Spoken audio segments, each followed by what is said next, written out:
Good evening. I'm Kelly Wright. Thanks for joining me this hour as we spend it together. And I do sincerely hope that wherever you are, that you're safe and well, taking care of yourself and your family.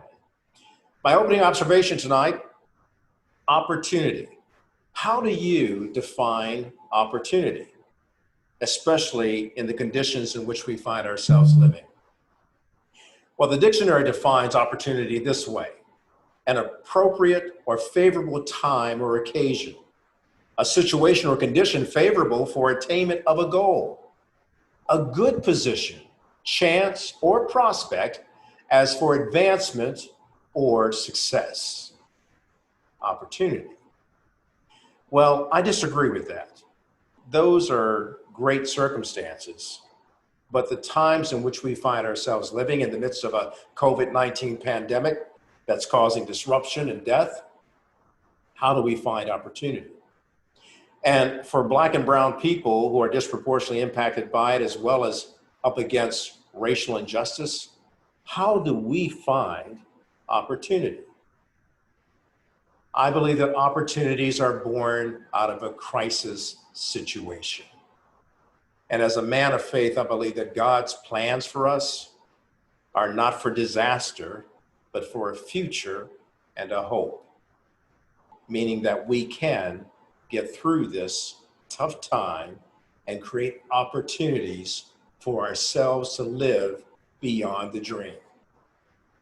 The former president of the United States, Barack Obama, once put it this way: change will not come if we wait for some other person or if we wait for some other time. We are the ones we've been waiting for. We are the change that we seek. To paraphrase that, opportunity is here in the midst of our circumstances that are dire. Opportunity is here, and we are the ones that must open up the door and let opportunity come in. And those are my opening observations. Well, speaking of opportunity, there is such a thing that's known as opportunity zones.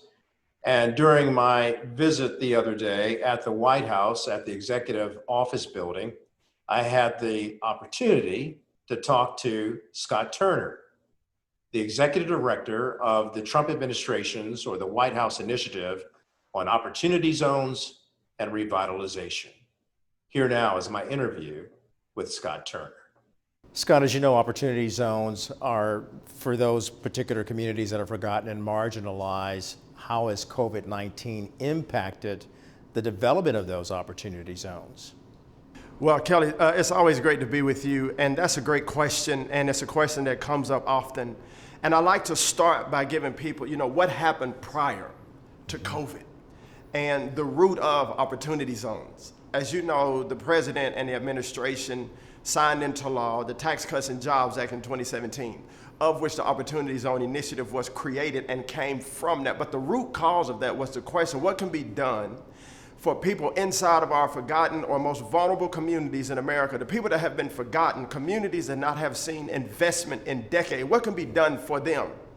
And opportunity zones were created, 8,764 communities around our country, to form public-private partnerships for investment inside of opportunity zones for long-term sustainability. And the spirit of this law and the spirit of the White House Opportunity and Revitalization Council is economic development as well as community development and social impact. So by the people that are inside of these communities can benefit and thrive during and after the revitalization. And prior to COVID hit, we had been over to 60 cities across our country convening stakeholders, education leaders, faith leaders, business leaders, entrepreneurs, elected officials together at the same table to talk about the pain in the community, the distress of the community, but also to come up with strategies and real solutions to bring about revitalization for those communities. And great fruit had come about. The one-year report has been given to the president last December. OpportunityZones.gov website was created. The best practices report was just given to the president and published on the website a few weeks ago. But when COVID hit, the travel ceased. But our spirit remained the same. Our vision remained the same. We have reached over 500,000 African American leaders, Hispanic leaders, community leaders by webinar, Zoom, conference calls, because it's not that when COVID hit that we stopped, because there's still 35 million people living inside of opportunity zones that are in poverty. And the president, by his leadership, asked Dr. Carson, who's the chairman of the council, to expand the council to include all of the distressed communities, because we all know that when COVID hit, these communities were already severely impacted. And now when COVID hit, it's okay, what can we do to help people to mitigate the devastation? What can we do to help people to prepare for the recovery? And so $2 billion from Health and Human Resources for a community health center so that people could get tests and have access to healthcare resources. $1 billion to HBCUs to help during the COVID pandemic. And the affordable loans from HUD to be forgiven, and foreclosures and evictions to be stopped. Department of Education to take the student loan interest rate to zero, to help people not only to sustain, but to prepare for the recovery. And so the president, again, was a step ahead. And Kelly, we all know that the COVID has impacted everyone, from the highest economic stature to the lowest.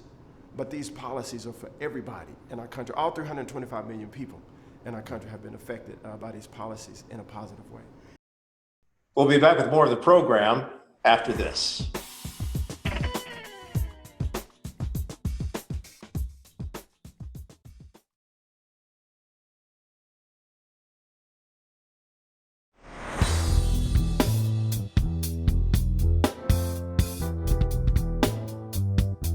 Now the COVID-19 has come and it's impacted these communities, and then you have compounding that, the death of George Floyd and the protests that have been going on. So you have a racial divide, a political divide, and a pandemic. How do you continue to spread opportunity and revitalize these communities in the midst of this? What I have seen in opportunity zones is people of every ethnicity, political background, socioeconomic background coming together. See, poverty doesn't care what color you are. Right. It doesn't care what party you are. And when you come together as Democrats, Republicans, black, white, brown, Hispanic, whatever, Opportunity Zone Initiative transcends all of those things. Because the real spirit of this is to bring about prosperity and to eradicate poverty. Democrats are affected by poverty. Republicans are affected by poverty. So the president, when he initially put forth this initiative, it's for all Americans inside of distressed communities. And it is a beautiful thing to see. And I wish all of America could see it, to come to the convenience, to come, and you're welcome to come.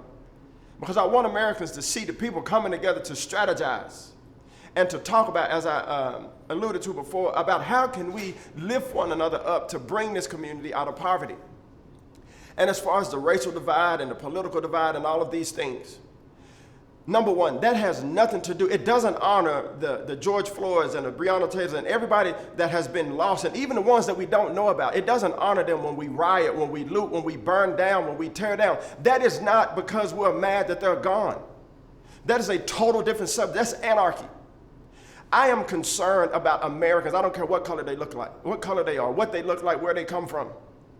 And my goal, my heart, my spirit, why I do this job is for long-term sustainability, for generational impact, so that long after I'm gone, the policies that we put forth, the actions that we take will infect those that come after me, so that their families will be blessed. And to answer your question lastly, economic development does a lot for disparity. New jobs does a lot for social justice and social impact. New housing does a lot for the heart and the soul of a man or a woman. And that's what we're after, to help people to rise up, to get out of poverty, to come together in unity. Man, this is a team. This is not Black America. This is not white America. This is the United States of America.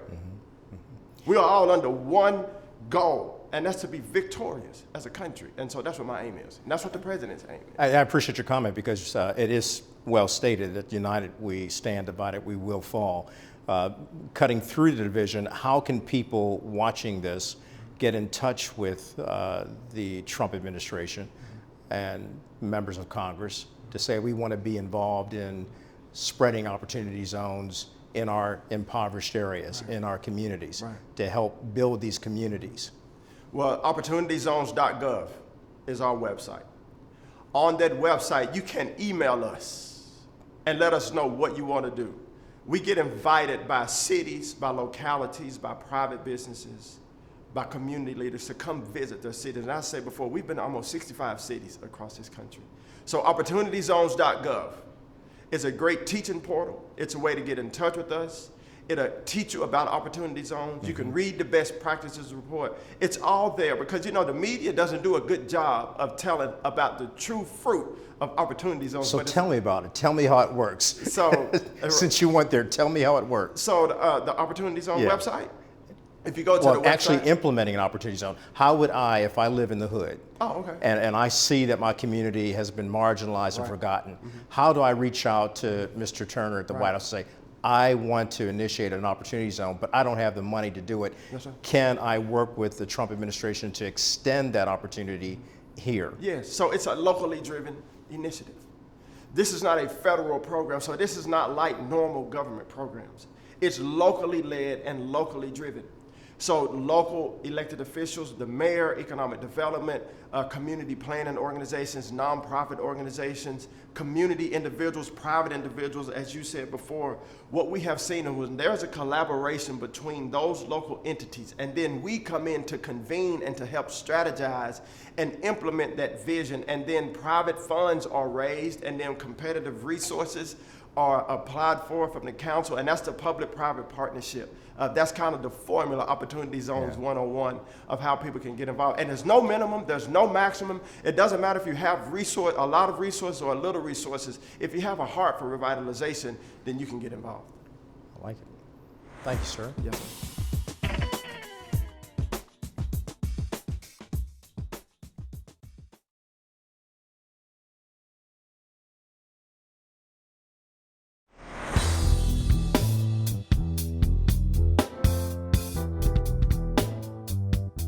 Joining me now is City Council member Herb Wesson of the Los Angeles City Council. Now, Los Angeles is a large, sprawling city of 7 million people. The county itself is 10 million people. It has one of the largest incomes per capita throughout the world. Is the fifth. California itself is the fifth largest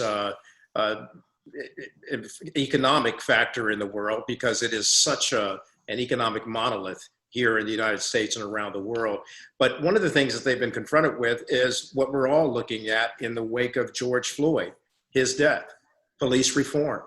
Councilmember Wesson, thanks for joining us today. You know, a lot of people in Black Lives Matter have been decrying the police departments across the country, some 18,000 departments, and stating that we should defund police. Is that really the safe route to take in changing the way police conduct business? Well, you know, I think that to quote one of the leaders of Black Lives Matter from California, Dr. Melina Abdullah, the world just cracked open. And with the world or our country cracking open, I prefer to look at it from an optimistic perspective. I think this is the greatest moment in the history of this country for positive change. So to answer your question, what we are doing here, I introduced a motion along with the two other Black colleagues on the council, Marquise Harris Dawson, Curran Price, and a few others, to reimagine public safety, redesign public safety. And so that's the approach that we're gonna take. Looking at non-violent responsibilities that the police department has to perform and seeing if we can get trained community professionals to do that function.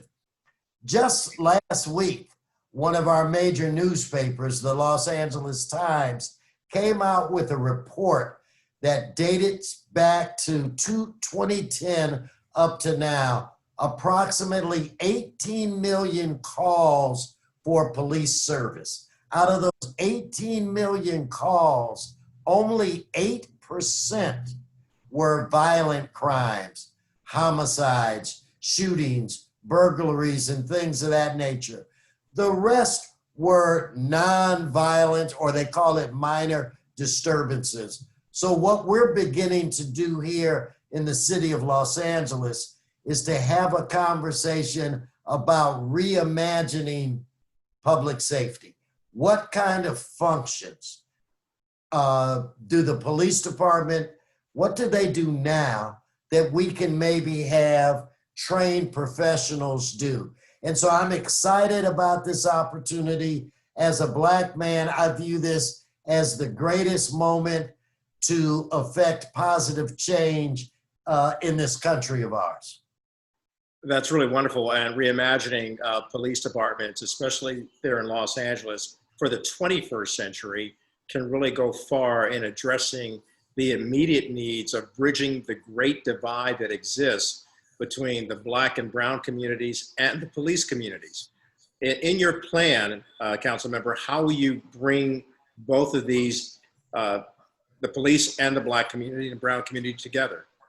Well, we're going to start off by having a series of outreach planning conversations or planning meetings. In fact, before I came on your show, I was going back and forth with some of the Black Lives Matter activists and some of their coalition people, because we're going to put together an opportunity for the advocates and the community to come and give recommendations and suggestions as to what and how we should do things. We're going to bring in mental health professionals. We're going to bring in law enforcement professionals, elected officials, and sit down and try to figure out. Let me just think about this for a moment.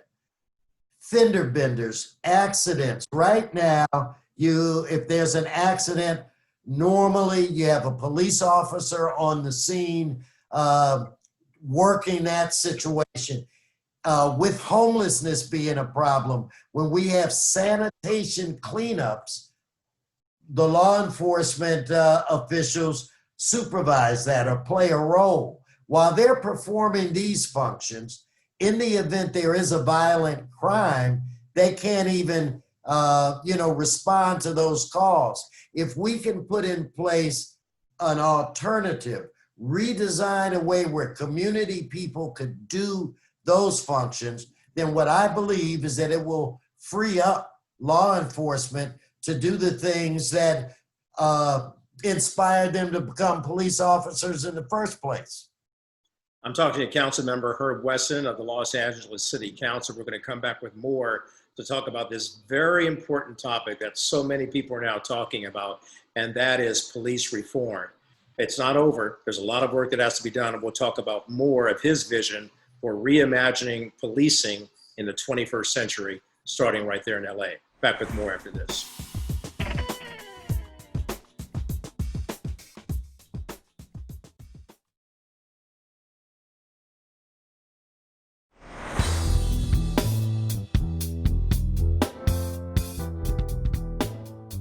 Welcome back to the program. So I'm joined by Council Member Herb Wesson of the Los Angeles City Council. Such a great city, a city that I really love dearly for all of the great things that it has for its citizens. But one of the things that it has is a large police department.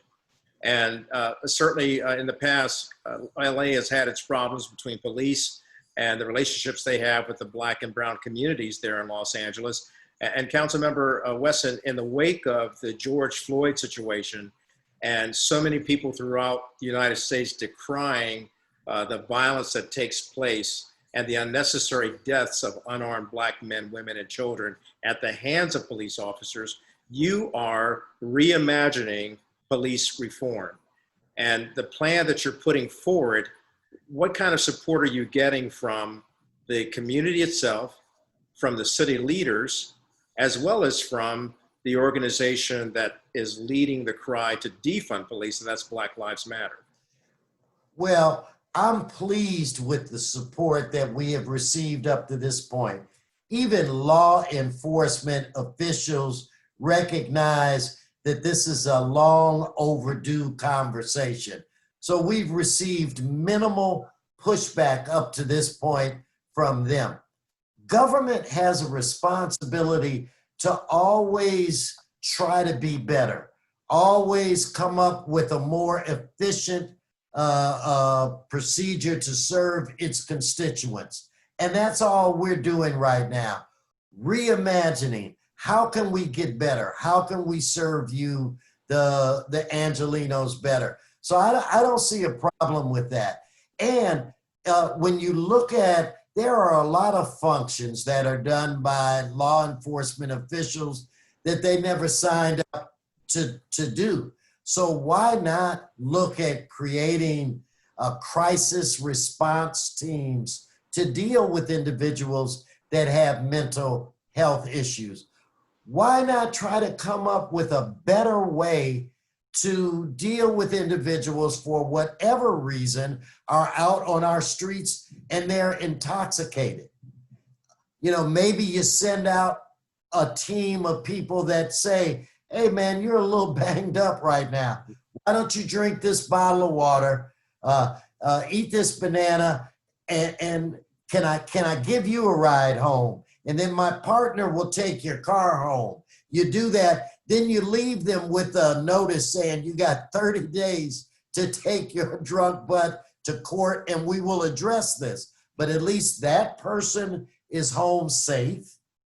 And the police officers that were out patrolling the streets can focus on violent crimes to keep us safe. So I just think an intelligent, emotionally controlled conversation, redesigning public safety, can lead us to a good place and hope strengthen relationships between law enforcement and the residents that they are charged with protecting and serving.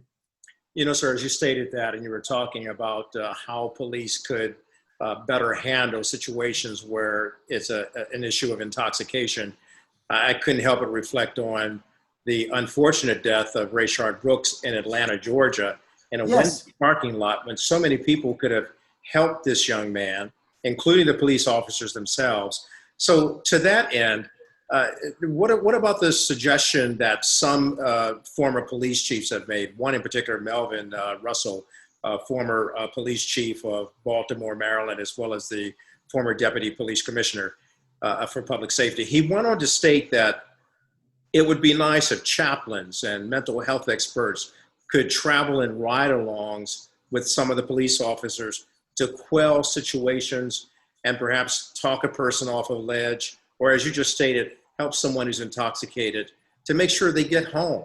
And once they're home safely, then we can deal with the legal aspects of it and not have to be looking at families grieving over the loss of life that was so unnecessary. Well, I think we're going to have to do that. I think we're at this moment in history where there is a desire, a willingness, and it would be criminal on our behalf not to take advantage of this moment in history. You know, a lot of people have an opportunity to witness history, to be a part of history, but not everybody has the opportunity to make history. And this is one of those moments for us. I would just have to think that we can structure a way to address the needs of our communities better. And just like you said, chaplains or what we're referring to here in Los Angeles, community care workers. I have a son who has been homeless, who's had substance abuse issues, who's had mental health issues, and I'm just proud. He's doing really good right now. Almost 220 days clean, sober, taking his medicine. But I know for a fact how he acts if he's approached by law enforcement compared to when he's approached by somebody who has experience from the streets, somebody that has a social work background, a mental health background. It is night and day. We have a responsibility to protect the residents of our cities. So it is time to reimagine, redesign. And one other thing I want to say about reimagining public safety, what that also includes is creating positive alternatives for our young people. Opportunities like I have taken 130 kids on a free 3-day camping trip every year. We do midnight basketball. These things change lives. Cultural affairs programs change lives. So reimagining means the whole enchilada.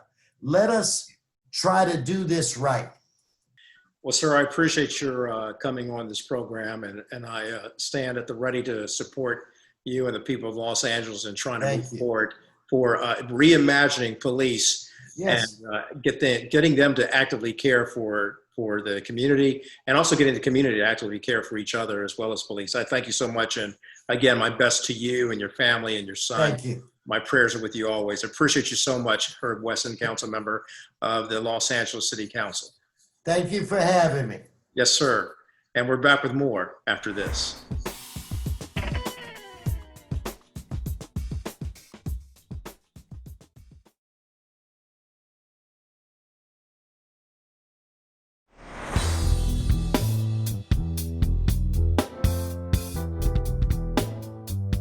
Welcome back to the program. So we're focusing on police reform in this show. We just heard from the city council member, Herb Wesson, out of Los Angeles. And now we're joined by a Sacramento civil rights attorney, Mark Harris. He's with the Ben Crump law firm. They're in the state capital of California. And Mark, when we look at the fact that police reform is something that everyone's talking about, what's your take on it? And how can we best serve the citizens of America by having police reform themselves and interact better with the Black and brown communities? There are a couple of things. First of all, it's coincidental you'd have me on, Kelly, right after my dear friend Herb Wesson. Herb Wesson and I have known each other for many years. He represents a district in Los Angeles I actually grew up in South Central. The reality of the circumstance is this. One of the things that's most troubling to me is because we had a weekend of violence this past weekend, another weekend of violence in Black America. There have been a number of my friends and colleagues, Kelly, who have taken it upon themselves to call me and to talk to me about my efforts to reform various police agencies, both here in Sacramento and throughout the state of California. And the conversation goes like this, Kelly. See, you keep calling for defunding the police, Attorney Harris, and look what happened in Atlanta this weekend, killing a little baby. Look what happened in Chicago again this weekend. This was one of the deadliest weekends in American history. How could you be a proponent of defunding the police at a time like this? I'll say a couple of things. Number one, we have had fully funded police agencies, militarized police agencies. We've had any number of crime bills. We've had every penalty imaginable, including 3 strikes, you're out. And we've still had killings that have gone on in our community. There is a disconnect between the money that's being spent on policing and the violence that's befalling the African-American community. It is not inconsistent at all that I advocate for defunding and reforming the police at a time when we have an increase in violence within our community. That's number one. Number two, there are many ways to do this. Let's take some of the more simple ways. There should be no more no-knock warrants, just like the kind that killed Breonna Taylor, period. There's no debate about that as far as I'm concerned. There should be a demilitarization of local policing. If something is so big that it requires a bigger effort than traditional local policing, you should call in the National Guard or maybe even the military. And I've never seen that situation occur as long as I've been on this planet. There is no reason why local law enforcement agencies should have tanks and should have troop carriers and should have grenade launchers. I actually saw one police jurisdiction that had grenade launchers. What the heck? So I believe that some level of reorganization is in order. Whatever you call it, defund the police, reform the police, reimagine the police, I don't care. But we definitely need something different that's working better than what we have now. What specific ways do you see restructuring police so that they have a better relationship with Black and brown community citizens and thereby have a cultural exchange with them, and not a harmful exchange that results in them dying? That's an intelligent question. And we don't want either side of the equation to die. I don't want the Black community to die at the hands of law enforcement, nor do I want to see law enforcement die. I have friends and relatives who are law enforcement officers, and I want them to come home safely every night as well. But I think there are things that should happen. Fundamentally, I don't believe policing should be militaristic. I don't believe that how we select officers is the way we should continue to select officers. We try to find the toughest, roughest men and women out there, and we put a badge and a gun and a bulletproof vest on them, and we tell them to go out and stop crime. And really what they do is they react to crime. They don't suppress crime, they react to crime. I think what would be a much better approach is to, again, de-emphasize military, de-emphasize head cracking, de-emphasize being the tough guy, the tough woman, and instead select people who have a certain level of an appropriate spirit about them, have training in sociology, have training potentially in psychology, in counseling. Law enforcement, honestly, Kelly, for the most part, is a counseling process, is an interaction with people who are troubled and trying to get them to a place where they're no longer troubled. There are those rare instances, and on a percentage basis, I don't know what the percentages are, but I know they're not 50-50, of the police calls that end in some level of significant upheaval, potentially violence. So if we reduce the amount of violence that police officers engage in the first place, they treat people with a certain dignity and respect. What should it look like? The way it looks like on the better parts of town. The way that police officers engage with folks in Beverly Hills is different from how they engage with folks in Compton. The way they engage with folks on the Upper East Side is different from the way they engage with folks on the Lower East Side, even though that's becoming more gentrified. Yeah. So they know what to do, Kelly. They just choose, they selectively choose not to give the African American community the respect that we deserve.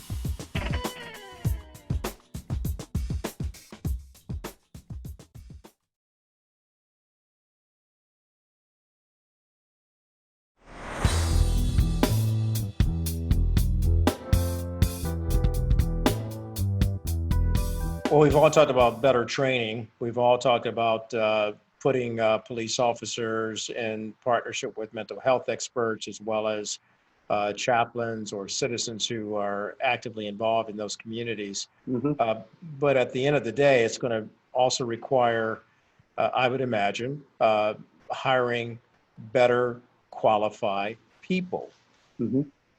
Qualified, though, the devil's in the details, as they say, Kelly. And I don't like using satanic references much in my life in any regard. But in this case, I think it's right on point. The devil of this one is in the details. What does qualified mean? I believe that means people who have a certain mental stability. I think police officers should go through some level of mental evaluation, both at the time they apply to be a police officer. I think it should be on an annual basis, and it should definitely be after any use of police force, significant force. I think that police officers should be drug screened on a regular basis. I think they should be screened for alcoholism. I can't tell you how many police officers I know who have domestic violence as part of their lives, have alcoholism, and have some level of drug addiction or former drug addiction. So the reality of the situation is we as society need to demand more of the persons who we then entrust to have a badge and a gun. So the bottom line is, if we're going to continue to expand our police departments, because we do, not expand, we need qualified police officers. And what I mean by that, officers who can come to the table and understand that they have a moral and civic responsibility to protect and serve the citizens. That's going to take a lot, and does it require, in addition to more training, or perhaps more education and more? You know, I never, as an academic, the last thing you would hear me do is say that training and education doesn't matter. Of course it matters. But when we see what happened in Aurora, Colorado, and I don't mean the killing of young Elijah, I mean the celebration of his death. There's something wrong with the people who are selected to be part of policing. Those three officers who made light of his killing, the officers who made light of the killing of George Floyd, these are not good people. They're not good human beings. They don't belong in a position of trust, whether that position of trust is as a minister, as a teacher, as a police officer. So you can't train that out of a person, Kelly. We need to do better. Junk in, junk out. If we don't require more of the persons who we identify as being capable of serving as law enforcement officers, you and I are going to be having this discussion on and on and on. Mark Harris, appreciate you, man. Thanks for stopping by to let us know what's going on in your mind and in your law practice in terms of how you're helping police there in the community, because I understand you have an interaction with police. Tell me about that before we let you go. Sure. A number of years ago, myself and some colleagues formed a group called Law Enforcement Accountability Directive. And the goal of that is to bridge the relationship between law enforcement and our community, to require transparency and accountability of law enforcement, and to be on a regular basis interacting with them on behalf of the African American and the greater community here in Sacramento, California. Mark, thank you. All that you're doing out there for civil rights and, of course, protecting the citizens there. Mark Harris, attorney at the Ben Crump Law Firm, civil rights activist and attorney. Thank you, Mark. Thank you, Kelly. Good to see you. Good to see you. Back with more of the show after this.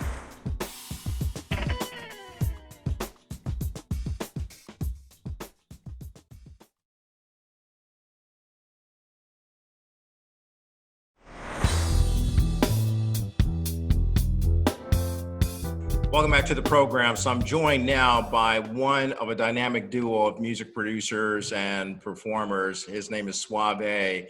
His partner, King John, is not with us right now, but we're going to make sure we circle back and get both of them on. Suave, good to have you on the program tonight.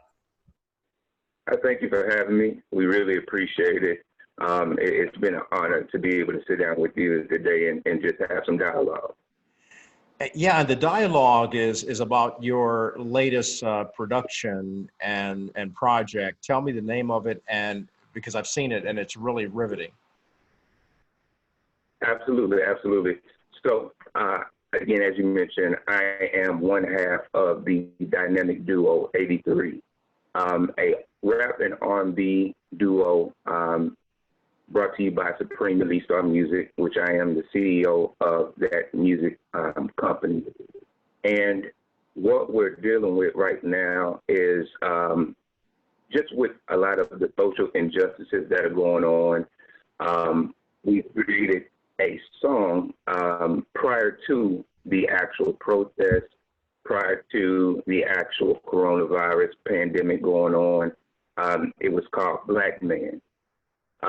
We were able to shoot a video with our director, So Nervous Films, and basically Black Man is just a very powerful song that does speak truth to power when it comes to the social injustices that we deal with on a day-to-day basis.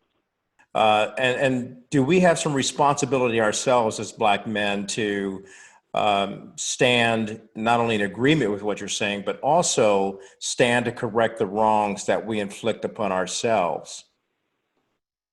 Yes, definitely. When we speak about Black Lives Matter, sometimes we do tend to leave out the fact that we need to take more responsibilities in treating our own kind with respect also. We don't want to negate the fact that we understand there is still things happening like Black on Black crimes. And so we do want to be able to start being the examples of what it is that we're looking to see in society, which is similar to what was going on with the thought process behind the song.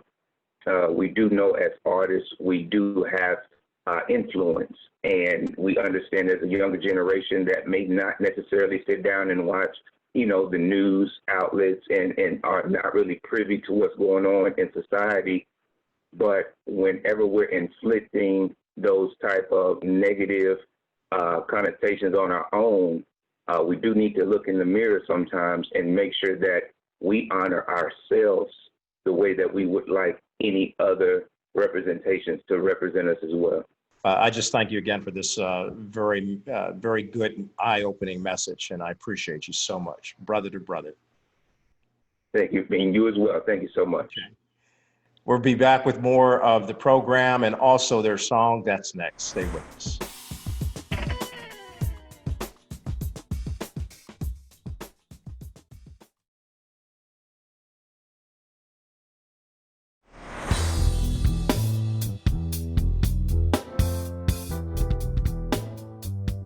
And welcome back. As I leave you now with a final word, I would quote Shirley Chisholm. She stated this: "You don't make progress by standing on the sidelines, whimpering and complaining.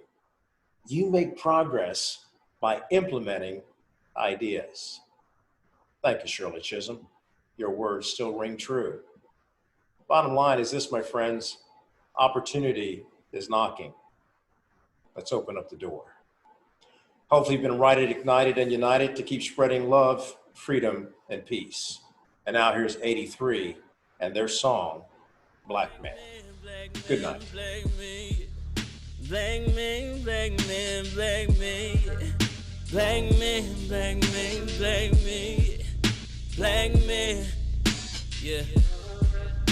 Black man, just know where you stand. Yeah, we counting all these millions, but to them it's just a grand. Are we really on top, or is it all part of the plan? Don't watch your brothers and our sisters take us back to where it all began. This world is pretty scandalous. They'll shoot a sister and a homo will have to answer for it. On the blood of our relatives, it's all okay, cause we had a black president. But stop that, I'ma say it loud. I'm black and proud, I don't care how I sound. You're not gonna phase us out, we're gonna stand the ground. But I still pray that I'm okay, cause I'll always say, I just wanna see my son simply grow up. Yeah, and I just wanna see my daughters walk down the aisle with a smile. To be a black man in America, oh yeah. Ooh, to be a black man in America, yeah. To be a black man in A black man in America is all that I can be, so please excuse my ego. I'm proud to be a Negro. We just want to live another day to see our seeds grow. But when they see us win, they tear us down wherever we go. It starts in our community. We facing pressure locally. Hopefully we make it just to face the hatred globally. Supposedly we in the land of freedom, but it ain't though. It's the plenty of them racist places there that can't go. Mama praying every day that God is watching over me. Cause she knows she raised me up to overstand and oversee. I make them judge my character the moment that they notice me. I'm all for one and one for all, cause that's the way it's supposed to be. I just wanna